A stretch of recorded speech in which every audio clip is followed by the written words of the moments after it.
अगर हम दरवाजों को जबरदस्ती खोलने की कोशिश करेंगे तो वो फायदेमंद नहीं होगा।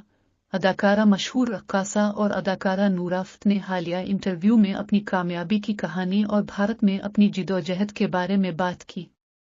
नूरा फ़त, जिन्होंने कनाडा से भारत का सफर तय किया, ने बताया कि आशराज फिल्म्स के एक एडिशन में नाकामी का सामना करते हुए उन्हें किस कदर सदमा हुआ। अदाकारा ने बताया कि जब उन्हें रद्द किया गया तो गुस्से में आकर उन्होंने अपना मोबाइल तोड़ दिया। वो कहती हैं, मैंने कई दिन लाइनें याद करने में लगाए, लेकिन जब मुझे जवाब नहीं मिला तो मैंने अपना मोबाइल गुस्से में टुकड़े टुकड़े कर दिया। नूरा ने इस तजुर्बे को अपने करियर में एक मोड़ करार दिया और कहा कि इसके बाद उन्होंने वक्त और सब्र की अहमियत को समझा। उन्होंने कहा, हर किसी का वक्त आता है, बस इंतजार करना पड़ता है।